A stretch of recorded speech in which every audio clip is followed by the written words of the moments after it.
नमस्कार विद्यार्थी मित्रांनो, तर आपल्याला इंडियन इकॉनॉमिक सेकंड मधील दुसरा चॅप्टर सुरू करायचा आहे आणि ते म्हणजेच काय, औद्योगिक धोरण आणि आर्थिक विकास.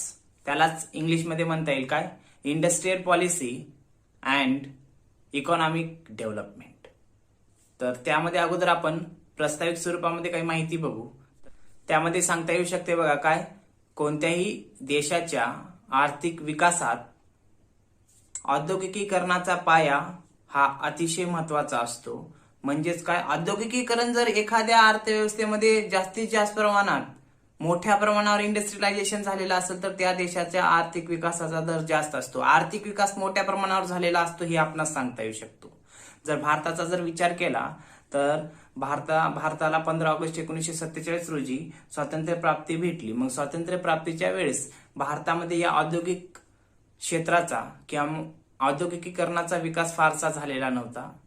त्यानंतर काय करण्यात आलं की नियोजनाच्या माध्यमातून औद्योगिक क्षेत्राचा विकास करण्यावर भर देण्यात आला आणि ज्या काही समस्या होत्या औद्योगिक क्षेत्राचा विकास करण्यासाठी त्या समस्या या नियोजनाच्या माध्यमातून दूर करण्यात येऊ लागल्या. त्यासोबतच पंचवार्षिक योजनेच्या माध्यमातून औद्योगिकीकरण मोठ्या प्रमाणात करण्यात येऊ लागलं. त्यासोबतच दुसऱ्या पंचवार्षिक योजनेपासून खऱ्या अर्थानं काय, औद्योगिक क्षेत्राचा विकास करण्यासाठी काय नियम तरतुदी करण्यात आलेला आपणास सांगता येऊ शकते. त्यासोबतच पुढे सांगता येऊ शकते बघा काय, की 1947 ला भारताला स्वातंत्र्य मिळाल्यानंतर कृषी क्षेत्र असेल, उद्योग क्षेत्र असेल आणि सेवा क्षेत्र असेल, या तिन्ही क्षेत्राचा विकास झपाट्यानं करण्यासाठी काय करण्यात आलं, आर्थिक नियोजन करण्याचा प्रयत्न करण्यात आलेला आपणास सांगता येऊ शकते. त्यासोबतच काय, देशातील व्यक्तींना किंवा मग देशातील लोकांना जे काही वस्तू, ज्या काही सेवा लागणार आहेत त्या वस्तू व सेवांचं उपयुक्त असं उत्पादन करून ते समाजातील जनतेपर्यंत पोहोचवण्यासाठी मोठ्या प्रमाणावर काय औद्योगिकीकरणाची गरज भासू लागली. यासाठी काय की केंद्र सरकारला किंवा मग भारत सरकारला औद्योगिक धोरण जाहीर करणं गरजेचं होतं. त्यासोबतच हे औद्योगिक धोरण जाहीर करून देशामध्ये वस्तू व सेवांची उपलब्धता मोठ्या प्रमाणावर करणं, त्यासोबतच समाजाच्या ज्या काही गरजा आहेत त्या या औद्योगिकीकरणाच्या माध्यमातून पूर्ण करणं, तसंच देशाच्या राष्ट्रीय उत्पन्नामध्ये वाढ घडवून आणणं, जेणेकरून काय की औद्योगिकीकरणाचा विकास केल्या मोठ्या प्रमाणावर वस्तू व सेवांची निर्मिती होईल, मग ते लोकांपर्यंत पोहोचल. त्यामुळे काय होईल, लोकांच्या गरजा तर पूर्ण होतीलच होतील, त्यासोबतच राष्ट्रीय उत्पन्नामध्ये सुद्धा वाढ होईल. यासाठी औद्योगिकीकरण जलद गतीनं करण्यासाठी काय औद्योगिक धोरण जाहीर करण्याची आवश्यकता भासू लागली, हे या ठिकाणी सांगता येऊ शकते. त्यानंतर पुढे सांगता येऊ शकते बघा काय, आर्थिक विकासात या औद्योगिक किंवा मग या औद्योगिकीकरणाची भूमिका अतिशय महत्वाची असलेली आपणास सांगता येऊ शकते. कारण रोजगाराची निर्मिती असेल, उत्पादनाचे विविधीकरण असेल, बचत असेल, गुंतवणूक असेल, कृषी व कृषी संलग्न जे काही उद्योग असतील त्या उद्योगांच्या विकासाला चालना देण्यासाठी असेल किंवा मग आंतरराष्ट्रीय व्यापारामध्ये वाढ घडवून आणण्यासाठी औद्योगिकीकरण अतिशय महत्वाचं असलेलं आपणास सांगता येऊ शकते. म्हणून आर्थिक विकासामध्ये औद्योगिकीकरणाची भूमिका अतिशय महत्वाची असलेली आपणास या ठिकाणी सांगता येऊ शकते. तर ही प्रस्तावना या ठिकाणी झाल्यानंतर आपल्याला काय करायचं आहे की ह्या दुसऱ्या टॉपिक मधला जो काही पहिला पॉइंट आहे ते म्हणजेच काय, धोरण दिलेलं आहे आपल्याला इंडस्ट्रियल पॉलिसी. कोणतं, इंडस्ट्रियल पॉलिसी 1948 म्हणजेच औद्योगिक धोरण 1948 हे आपल्याला सिलेबसला दिलेलं आहे. तर त्याविषयी आपल्याला माहिती बघायची. त्यामध्ये सांगता येऊ शकते बघा काय, की भारताला 15 ऑगस्ट 1947 ला स्वातंत्र्य प्राप्ती झाल्यानंतर भारताचा आर्थिक विकास घडवून आणण्यासाठी आर्थिक नियोजन करण्यात येऊ लागलं.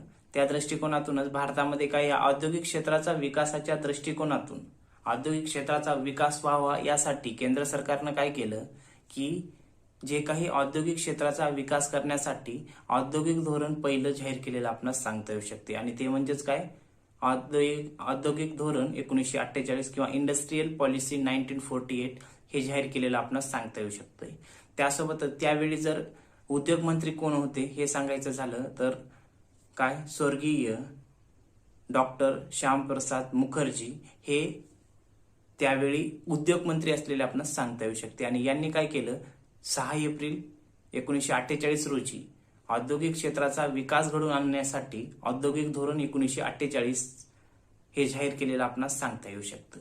त्यासोबतच आपल्याला काय करायचे, या औद्योगिक धोरणाचे जे काही उद्दिष्टे आहेत ते उद्दिष्टे आपल्याला पुढील प्रमाणे बघायचं आहे. तर त्यामध्ये नंबर 1 सांगता येऊ शकते बघा काय, देशातील सर्व नागरिकांना न्याय व विकासाच्या समान संधी मिळेल अशी सामाजिक यंत्रणा किंवा मग व्यवस्था निर्माण करणं, हे पहिलं उद्दिष्ट सांगता येऊ शकते. काय औद्योगिक धोरण 1948चं हे पहिलं उद्दिष्ट म्हणजेच काय, देशातील जे काही नागरिक आहेत त्यांना काय करायचं की सामाजिक न्याय प्राप्त करून देणं, त्यासोबतच त्यांचा विकास घडवून आणण्यासाठी ज्या काही समानता असतात सर्वांना सारख्या प्रमाणात त्या उपलब्ध करून देणं, जेणेकरून त्यांना न्याय बी मिळू शकेल आणि त्यांचा विकासही होईल, अशी सामाजिक यंत्रणा काय देशामध्ये निर्माण करण्याचं हे एक उद्दिष्ट औद्योगिक धोरणाच्या दृष्टिकोनातून ठेवण्यात आलेलं आपणास सांगता येऊ शकते. त्यानंतर दुसरं उद्दिष्ट आहे बघा, ते म्हणजेच काय की सार्वजनिक आणि खासगी क्षेत्रांचं सहअस्तित्व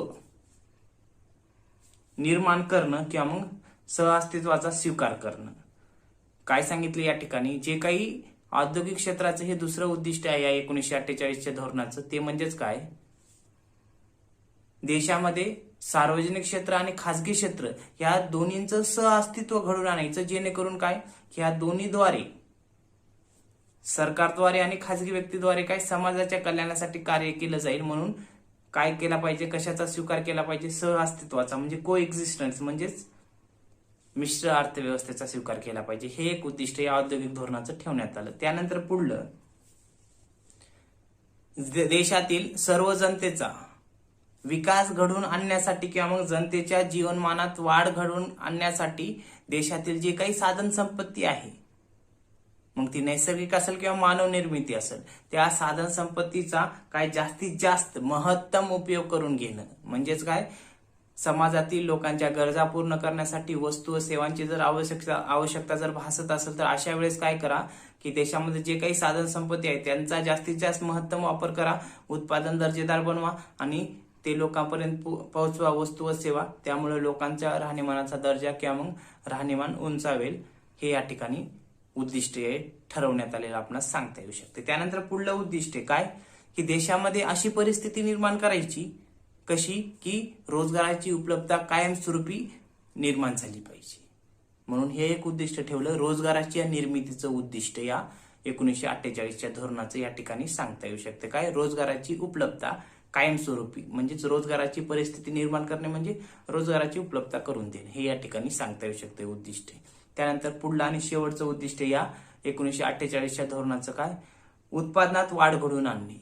आता जे काही राष्ट्रीय उत्पादन असेल किंवा मग औद्योगिक क्षेत्रातून ज्या काही वस्तू व सेवा यांची निर्मिती केली जाणार आहे, कारण कृषी क्षेत्रामध्ये जे काही कच्चा मालाची निर्मिती झाली त्यावर प्रक्रिया औद्योगिक क्षेत्रात होत्या, उद्योगधंद्यामध्ये होत्या आणि लगेच ते वस्तू वापरण्यायोग्य होत्यात, हे या ठिकाणी सांगता येऊ शकते. त्यासोबतच काय की जर उत्पादनामध्ये वाढ झाली, वस्तू व सेवामध्ये जर वाढ झाली तर लोकांपर्यंत जास्तीत जास्त वस्तू काय होतील, पोहोचतील आणि जास्तीत जास्त वस्तू पोहोचल्या की त्यांना काय आपल्या आवश्यकतेनुसार त्यांचा वापर करता येईल आणि त्यांच्या जीवनमानाचा, राहणीमानाचा, आयुर्मानाचा दर्जा सुधारेल. म्हणून हे एक उद्दिष्ट ठेवण्यात आलं, काय, उत्पादनामध्ये वाढ घडवून आणणं. हे एक या औद्योगिक धोरणाचं शेवटचं उद्दिष्ट या ठिकाणी सांगता येऊ शकते.